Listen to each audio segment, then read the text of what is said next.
дека има заедничко нешто меѓу работи кои во суштина не се лесни, тешки се, но кај луѓето лесно се јавува ентузијазам да се почнат. Например, така е со диетите, со вежбањето, тука го вклучуваат и бракот, а Питерсон го вклучува и христијанството веќе. Знаете, луѓето со ентузијазам влегуваат во тие работи. Голем ентузијазам има кога некој ќе реши да практикува некаква диета или да вежба, за да слаба или да направи мускули. И бракот денес се представува како романтичен живот и луѓето со ентузијазам тргнуваат во подготовките. Планираат со месеци кај ќе биде свадбата, гардеробата, се прават списоци за гости, па какви покани ќе се пратат, музиката. И кога ќе се влезе во брачниот живот, се гледа дека не е толку лесно и исчезнува ентузијазмот. И затоа велат дека денес браковите траат пократко отколку што се подготовките за бракот.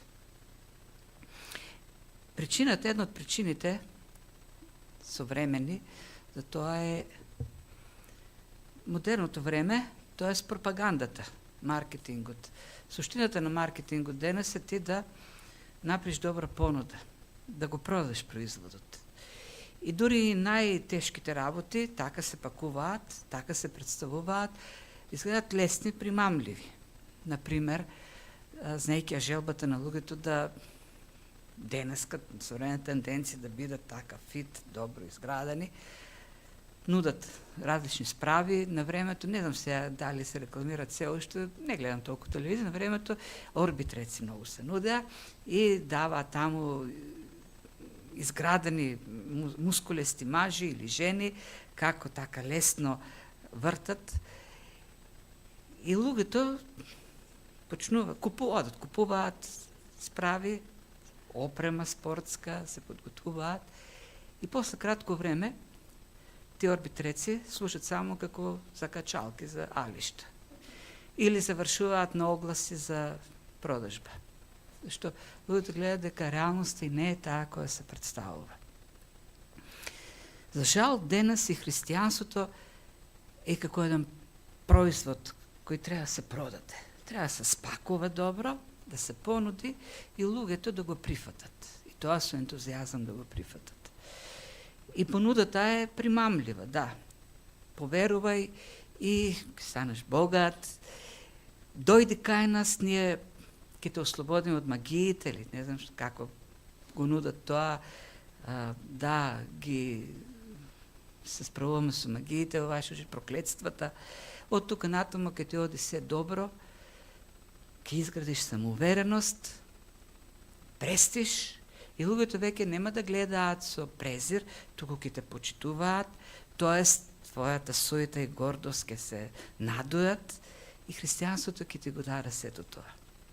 И многу луѓе откликнуваат, одговараат на тој повик. И како што многумина одговараат, многумина и се откажуваат кога ќе видат дека всушност христијанството и не е тоа.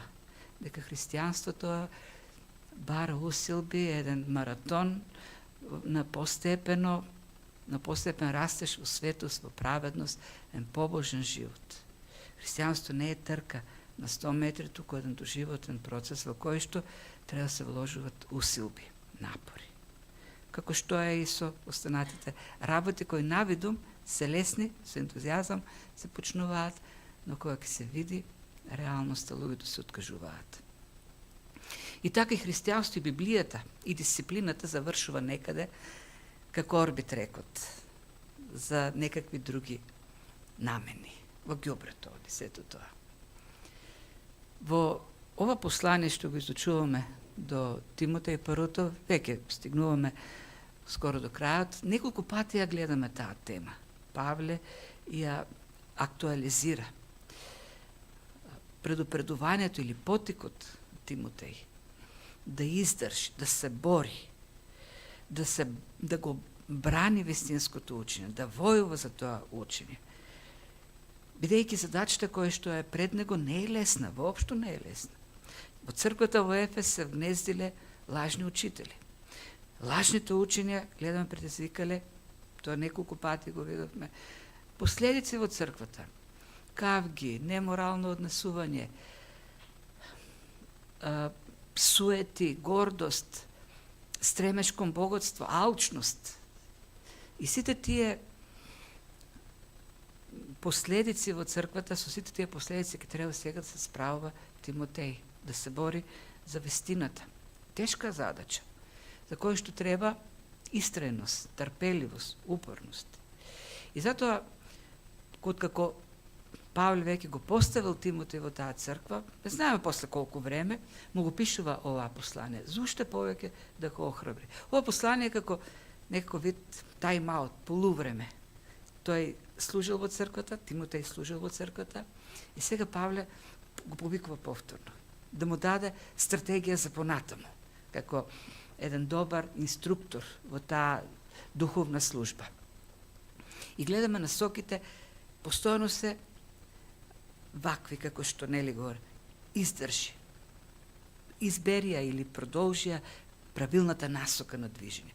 Твојот стремеш да биде во насоката на побожност. И затоа, нели неколку пати повторуваме, и тука ќе го видиме повторно тој збор, побожност е основната насока за движење на еден христијанин. И сето тоа е возможно.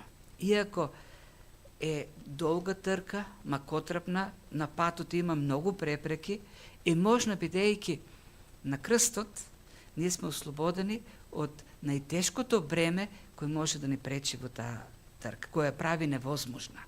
На крстот ние сме ослободени од товарот на гревот.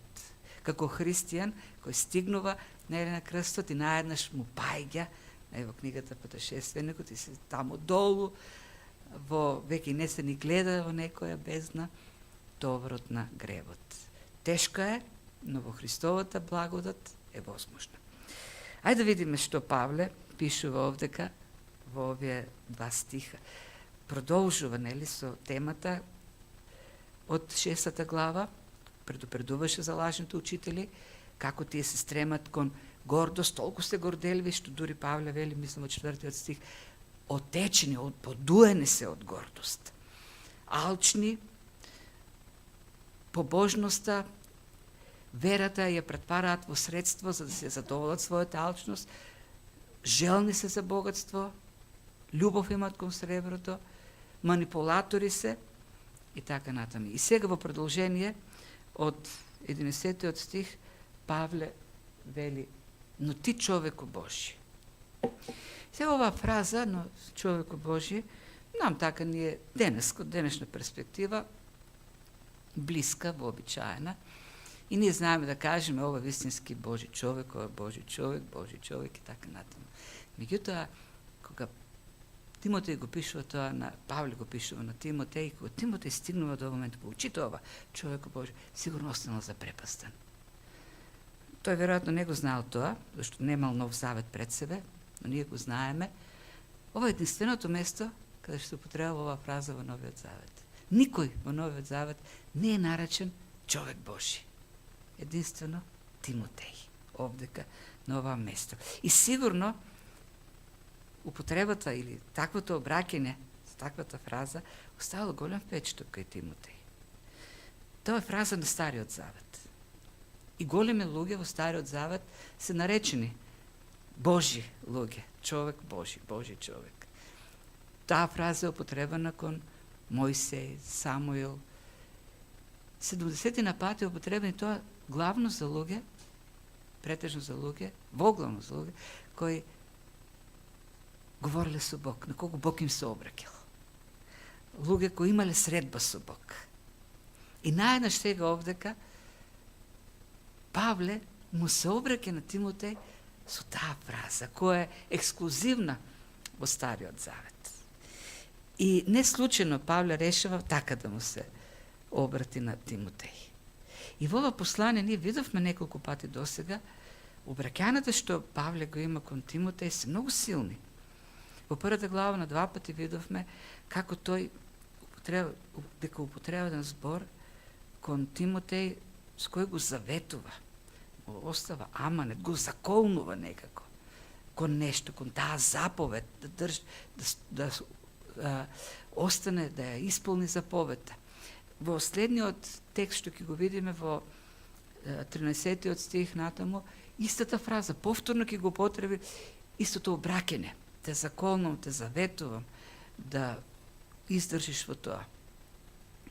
Му се обраќа како татко кон чедо, неколку пати во првата глава го употреба видерот моето чедо, мое чедо. Како некој кој треба да го продолжи делото на духовниот родител. И овдека со на таква силна фраза се обраќа, за да го подсети на долгот што го има, на задачата. Тешка е, да, но тоа прави одговорноста уште поголема. Ти си Божи човек. Така се обраќа. И самиот почеток, нели, на обраќањето кон Тимотеј, но ти, Божи човеко, прави контраст на тие другите. Ти за разлика од нив си Божи човек и ти не можеш да си го дозволиш тоа. Тие лажните учители не се Божи луѓе. Тие се измамници, тие се алчни. Тие тргнале по патот на порокот, на страстите, на земното, материјалното, лагата, во темнината, но ти си Божи човек. Има разлика меѓу тебе и нив. И единствено во тоа можеме да видиме смислата на употребата, на уникатната употреба на оваа фраза овдека кон Тимотеј. Ти си Божи човек и ти треба да внимаваш како се однесуваш. За разлика од нив, за разлика од лажните учители, кои одат во темнината, ти си Божи човек. А тоа значи Бог е во тебе. И тоа може би најсилната фраза која може да се употреби за еден следбеник на Бог. Божи човек. Да, Божјо дете е ти си дел од Божјото семејство. Но Божи човек, тоа значи ти му припаѓаш на Бог. Тоа значи дека Божјиот живот е во тебе. Ти го живееш божествениот живот. И тоа Божјо присуство во тебе создава еден посебен ореол, кој треба да биде виден, видлив, препознаен таму во црквата, препознаен во светот. И мислам дека не може да има поголема титула, и може би затоа толку ретко се среќа во Библијата од Божи човек. Еден христијанин, една христијанка, да осознае дека е Божи човек. Му припаѓа на Бог, живее за Бог, го живее Божиот живот. Го има во себе Бог.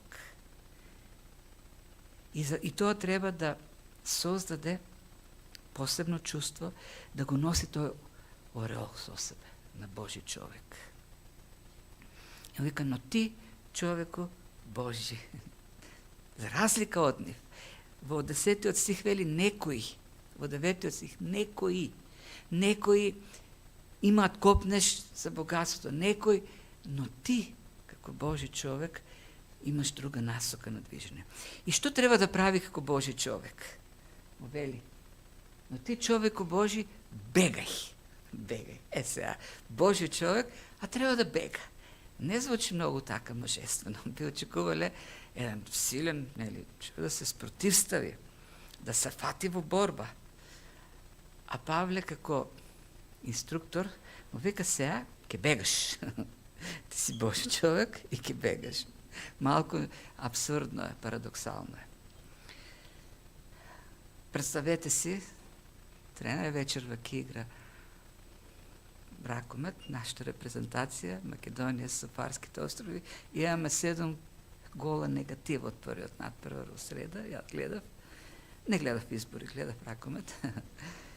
И се Лазаров ми вика, овие се силни, крупни, брзи, бегајте од нив. Ке бегате од нив. Ама кој ще победи ако бега? Кој може со стратегија бегање да победи? Во духовниот живот Божиот човек знае од што треба да бега. Едноставно со некои работи нема борба. Нема со некои работи предизвици. Сега ќе се искушувам јас. ќе се искушувам со сребролюбието и да докажам дека можам да се преборам со порокот, со страстите во себе. Не, бегај. И повеќе заповеди има во Новиот Завет, претежно од Павле дадени, бегај од некои работи. Бегај од блудството, по 1 Коринтини 6:18. Бегај од идолопоклонството, исто 1 Коринтини 10:14. Во второто послание на Тимотеј ќе му каже, бегај од младешките похоти. Тука вели, бегај од тоа што... А сите тие нешта се вклучени во животот на лажните учители во црквата во Ефес. Горделивост, похоти, алчност, сето тоа го гледаме во црквата. Да, ние ќе видиме понатаму, треба да се бориме, треба да бидеме војници. Суштината на христијанството е војна, борба. Меѓутоа, заправите нешта, а останатите тие кои што припаѓаат на оние таму од светот, воопшто не треба да бегаме од тие работи. Да се држиме настрана. И ако можеме некако да го сумираме сето ова со некој добар стих во Библијата, што било проблем во црквата во Ефес, а од кој треба да бега. Тимотеј е представено од Јован во неговото прво послание во 2 глава.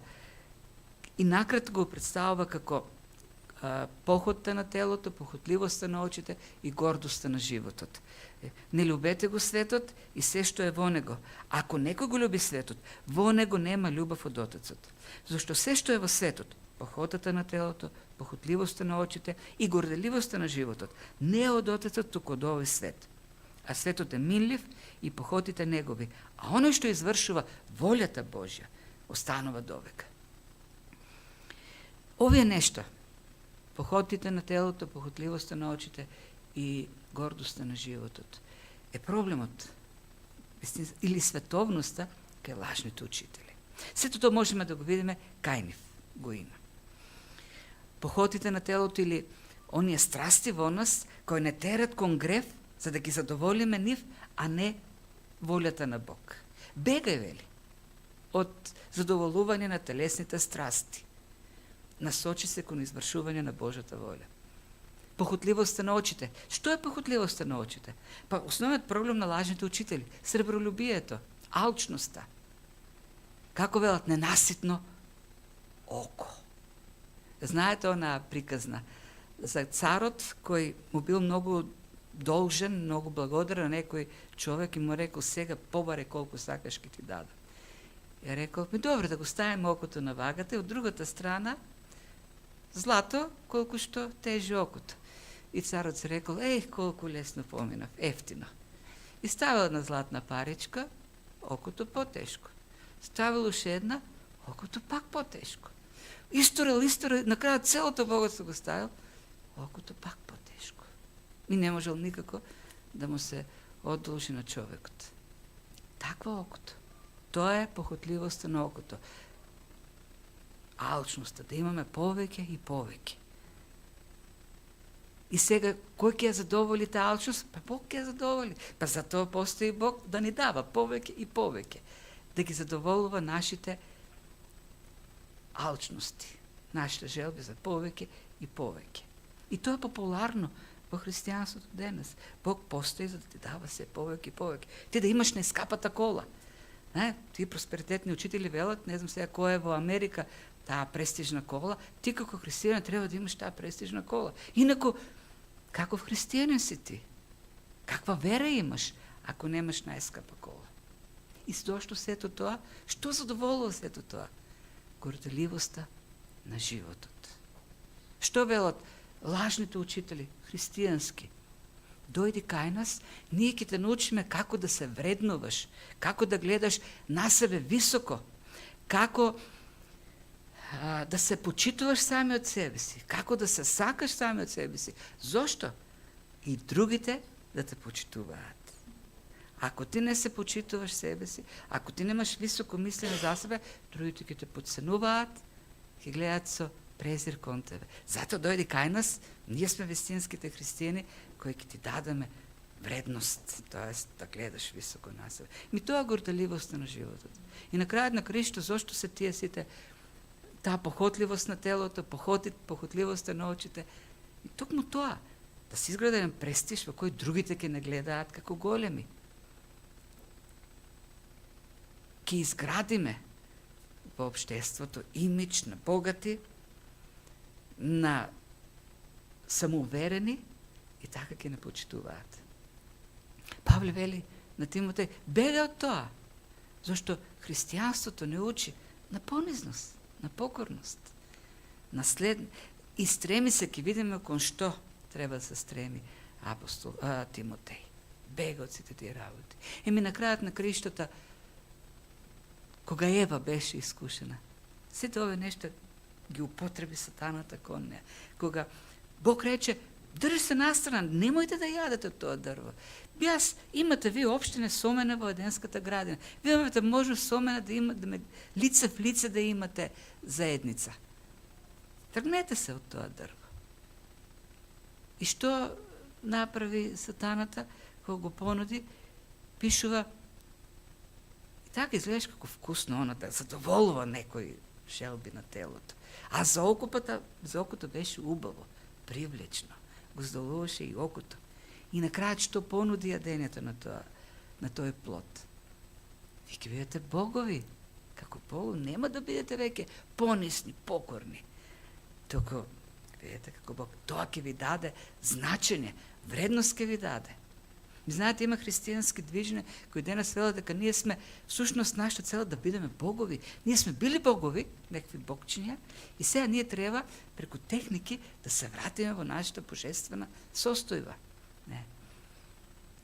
Која е разликата меѓу ветувањата што ги даваше сатаната на Ева и тие учители?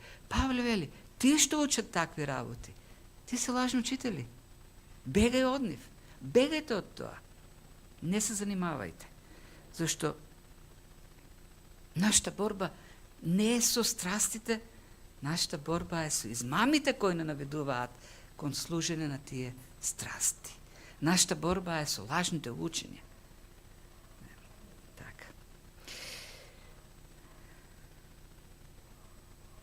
Бегај од тоа и што? Стреми се. Стреми се кон праведноста, побожноста, верата, љубовта, трпеливоста и кротоста.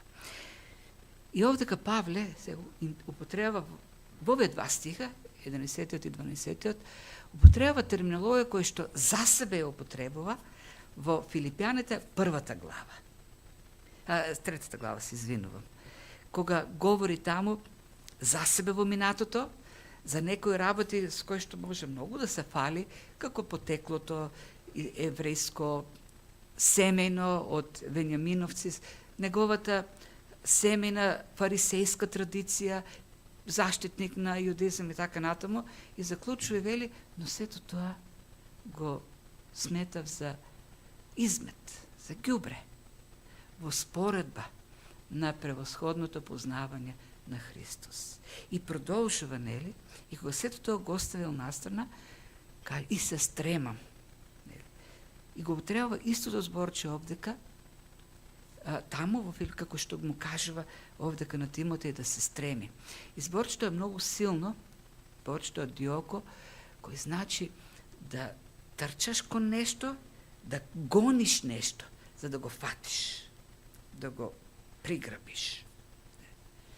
Како животно, гладно животно, сте гледале, верувам, во тие документарни, научно-популарни серии, таму стои некада срничка и се крие тигерот и наеднаш скокнува и со сета сила до последниот атом енергија за да го зграбчи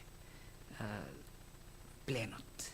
И тоа е зборот овдека што Павле го употребува со сите сили. Стреми се, гони ги овие работи. Бегај од тоа што го проповедат лажните учители, а ти гони го на другото. И сето ова нешто кои овдека се изредени, всушност означуваат побожен живот. Што значи да се биде Божи човек? Ти бидејќи си Божи човек, стреми се кон овие работи. И овие 6 нешта, кои ни ги изредува дека Павле, иако побожноста е дадена како побожност во, нели, како второ нешто, и употребен зборот Евсебија или Еусебија, заедно сето тоа сочинува побожност. И нешто друго што можеме да видиме, интересно пак, сите овие карактеристики се покажуваат во односот со луѓето. Се манифестираат во односот со луѓето. Така што Павле овдека говори за еден нешто за побожност кон која треба да се стреми, а која на крајот, нели, се гледа во односот со луѓето. Резултира со еден однос кон луѓето. За разлика од лажните учители, кои шират лажни учени, создаваат раздори, конфликти, ароганција, гордост, гордост на животот и така натаму, ти стреми се кон поинаков живот, кон поинаков однос. И ове нешто одат во пар. Праведноста со побожноста, верата и љубовта, и трпеливоста и кротоста. Така се дадени во комбинација еден со друг. И се така поврзани што не можат едно без друго. Не можеш едното да се стремиш кон едното, а да го пропушташ другото. Тие се каузални, меѓу се зависни, заемно зависни.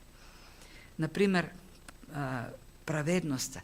Кога говори за праведност, контекстот е односот правичен, праведен однос. Однос во кој што кој има вистина. Вистинитост, ке има искреност, ке има правичност. Не измама, не лукавства, туку правичност. И една побожност во која што ќе се гледа во тебе божествениот живот. Ќе се гледа твојата духовност, а таа духовност се изразува токму со тоа однос што ќе го имаш на правичност, на праведност. Или пак верата и љубовта, пак се дадени овдека верност заедно. И кога збору за вера, верност е уствари зборот овдека што Павле го употреба. Таков однос со луѓето на верност, во кој што ќе има доверба, во кој што ќе има интегритет, ќе покажеш ти дека си држиш на зборот. Не си човек кој манипулира, кој лаже, кој мами. Туку луѓето ќе стекнат доверба. Твоето да е да, твоето не, да биде не. А верноста или верата е врзана со љубовта.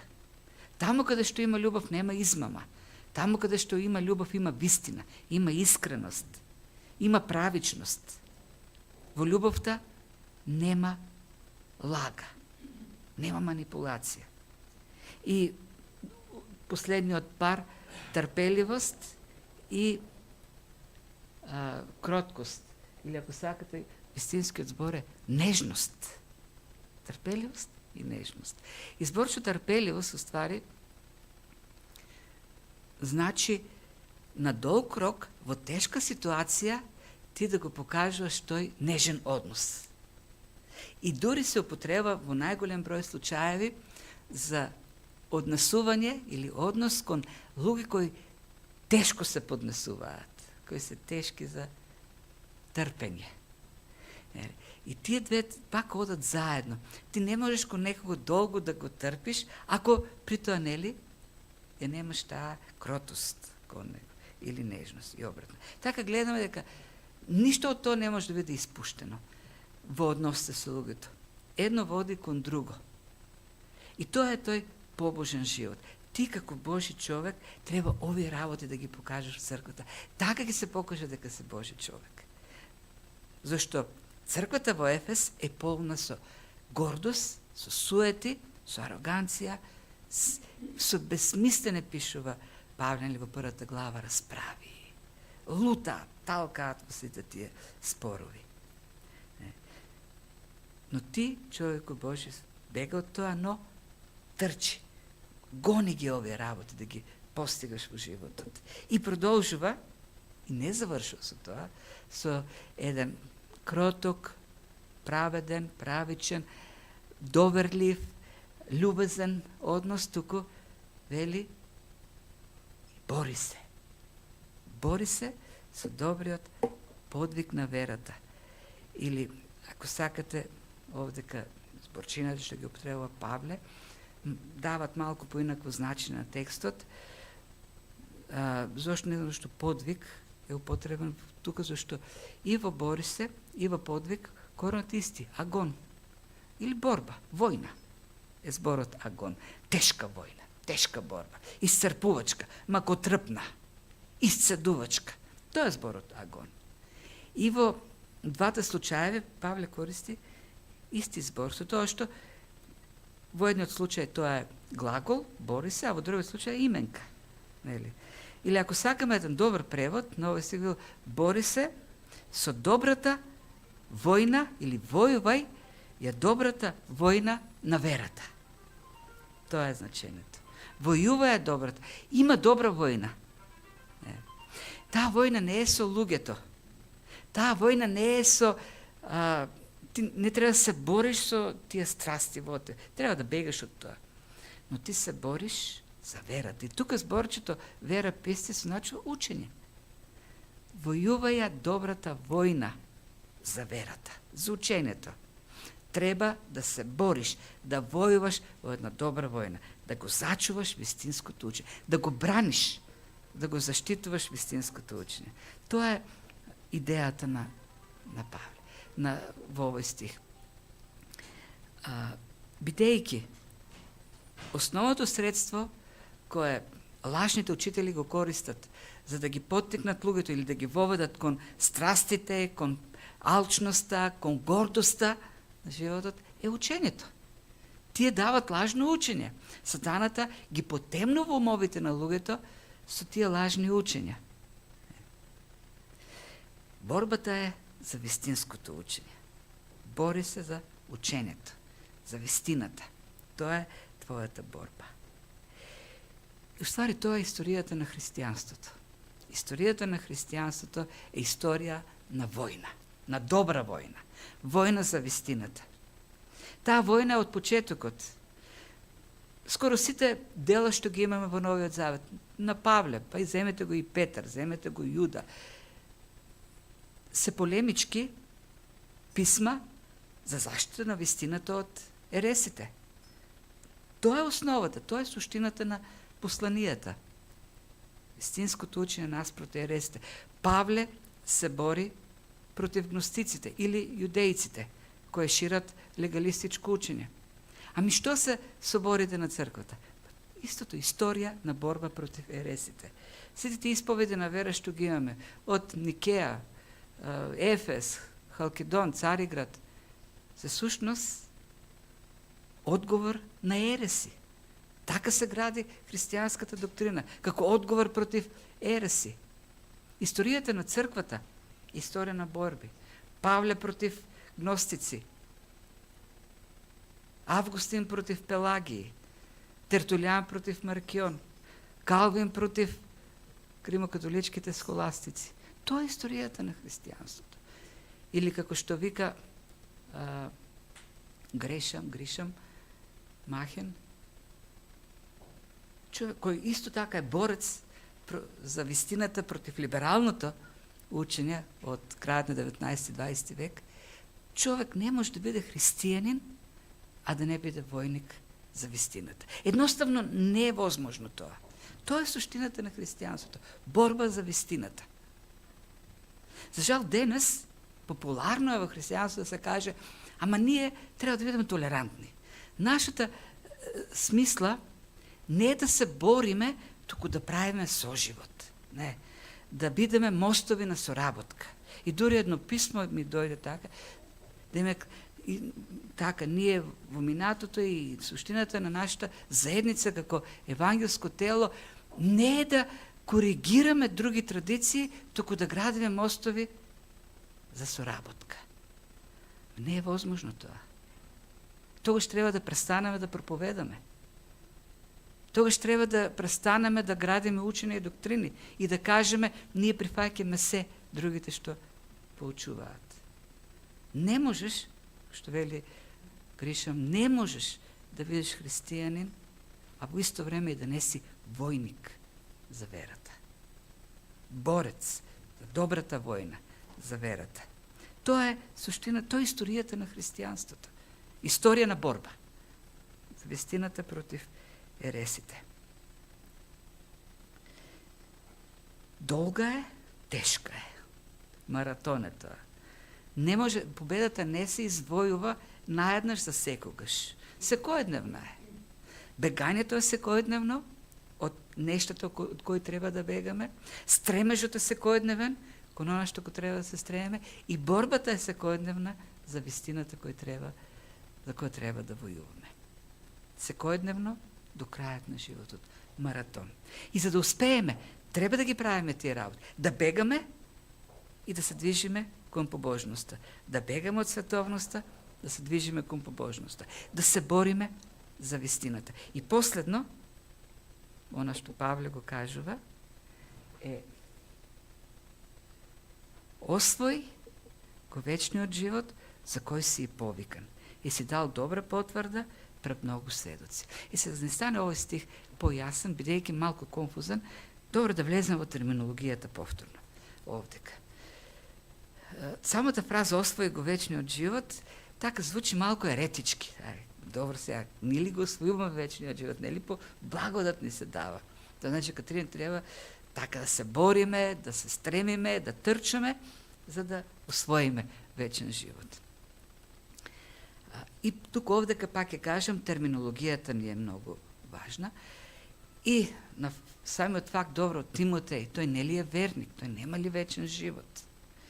И зборчината што Павле ги употреба, и откриваат многу јасно смислата на текстот. Ели, освој го вечниот живот за кој си и повикан. И тука зборот еклетес, тоа е еклестес, исто како што е нели зборот за црква, повикан специјално за нешто. А пак самото зборче освој е она зборче кој го употреба Павле за себе, ели, во пак Филипјаните, 3 глава, 12 стих, кај што вели, нели, звртам грб на она што било, го сметам и се стремам диоко, што за да го достигнам. И овдека истото зборче, што преведувачот го користи пак во Тимотеј. Тамо вели освој во Тимотеј, а тука во Филипјаните вели да го достигнам. Не да го освојам, да го стигнам. Она зашто јас сум достигнат, се тука малку превод не, за кој Христос сме достигнат. Не, да го достигна она за кој што сум достигнат веќе од Христос. И продолжа таму вечното призвание и така натаму сите тие нешта. Или која е идејата? Ние сме повикани, ние сме достигнати од Бог. Изборчето повикан значи покана. Имаш нешто, дадено ти е, го имаш. На располагање ти е. Тоа е зборчето овдека. Кога некој ќе поканиш на масата со јадење. И на масата е јадењето. И ти треба што? Да се стремиш сето тоа сега, да го освоиш. Не да го освоиш, но да го достигнеш. Да стане дел од твојот организам. Да го асимилираш во твоето тело.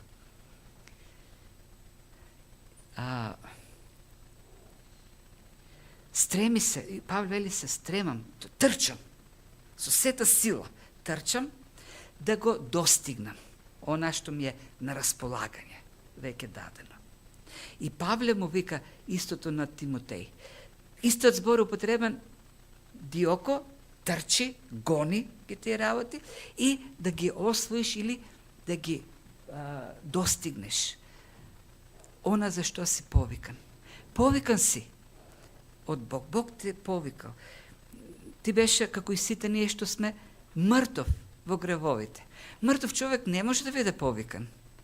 Колку сакаш викај мртов човек на трпеза, нема да дојде. Колку и сакаш нудимо нешто, нема да земе. Треба да биде соживен, треба да биде оживеан, да биде воскреснат од мртвите. И тоа е она што Бог го направи. Не оживе и не повика, не покани во тоа царство, ни го даде. И сега Павле му вика, стреми се кон тоа, да го придобиеш, да го приграбиш. Стреми се кон таа побожност, како Божи човек, да го живееш тој живот што ти е даден. Твојата насока да не биде гревот и светот, туку трчање, гонење на тие работи што Бог ти ги дава по благодат, за кој те повикал да ги имаш. И Павле се повикува на сведоштво. Ти си дал сведоштво за сето тоа, дека ти навистина си повикан. И се овдека зборот си дал потврда. Хомологија е зборот што значи исповед сушност. Не е потврда. И тој зборот, меѓу другото, се користи за она исповед што христијаните во раната црква давале при крштевање, како исповед за својата вера. И затоа некои многумина сметаат дека овдека Павле се повикува на моментот кога Тимотеј бил крстен и пред многу сведоци посведочил, дал исповед дека е повикан, дека е христијанин, дека има вечен живот. И така, во таа комбинација, нова реченица на семантиката што ја користи Павле, се дава вистинското значење. Ти веќе си спасен, си дал исповед, сега трчи по сето тоа да го приграбиш. Тоа да биде целта на твојот живот. Тоа е нашиот маратон до крајот на животот. Гонење на сите тие работи, трчање по сите тие работи и бегање од онаа вистина. А за тоа е потребно да се бориме, да стоиме на вистината, на вистинското учење, против измамата. Тоа е христијанството. Ние сме војници. Војници која добра војна војуваме. Се бориме за добра кауза, за вистината која спасува. Вистината која ги одвраќа луѓето од пропаста, во гревот, во темнината, од измамите на сатаната. Сите тие работи се потребни, вели Павле. Да бегаш од нешто, да се стремиш кон, да бегаш од светот, да се стремиш кон побожноста, да ја војуваш војната за вистината и да трчаш, да ги достигаш колку во поголема мера она што ти е, зашто си повикан, она што ти е дадено од Бог по благодат. Не е лесна, сигурно не е лесна трката, но пак ќе кажам, возможно е. Важното овдека, важното е на што сме вкоренети. На која основа ние пуштаме корени во животот. Можно да паднеме, да паѓеме. Има да илустрација, вистинска илустрација за еден човек, политички активист, кој се подсетва како охрабрување кога е во слаб во моментите за едно негово дрво, кога бил како дете во неговиот двор. Дрво 30-40 метри високи. Силен ураган го симнува тој джин на земја, дури и корените излегуваат од земја. И таткото решил да земат механизација, да го вратат дрвото назад во земја со корените. И вели после 10 години, кога поминувам по кодам во мојот дом, тоа дрво сега уште 30 метри повисоко. Да, зашто корените се на вистинското место. И тоа е она што го пишува Павле. Вкоренет во Христос. Стремеш кон вистинската насока. Можно е паѓање. Меѓутоа, ако ние, нашите корени се засадени на крстот Христов, таму, каде што тој го симнува товарот кој ни пречи да трчаме, кој како сопки ни се поставува напред. Ако таму сме коренети, тогаш ќе го истрчаме тој маратон. Тој ни ја дава силата да гледаме напред, да се стремиме, со сета сила да трчаме и да ја достигнеме. Да достигнеме она за што сме ние достигнати. Зашто сето тоа на крајот на кришата Христос го обезбеди на крстот. Тој го обезбеди. И по благодат ни го дава нам. И затоа и сега ќе се подсетиме на тоа. На нашето единство што го имаме со Христос на крстот. Таму на крстот тој се распна и таму на крстот ние, преку верата, поистоветени со неговата смрт, сме сораспнати. И таму ние умираме на крстот. Умираме за светот, за да живееме за Бог. За да трчаме кон тој божествен живот. Да се бориме за вистината. Самиот Христос ни даде заповед да си спомнуваме за сето тоа. Да си спомнуваме за таа жртва. Да си спомнуваме на неговото тело и неговата крв, со кој, кога преку вера се соединуваме, оживуваме за нов живот. Оживуваме за побожност. Стануваме луѓе Божји, кои го живеат божествениот живот. Ке се молиме Бог да не исполни со неговата светост, да го повторно оживи тоа дело на крстот во нас, преку Светиот Дух, за да се уште поголема вера, јаснотија, оддадеме благодарност и се држиме за тоа дело, без кое трчањето до крај е невозможно. Само таа помош што тој ни ја дава. Преку таа жртва ние можеме да устоиме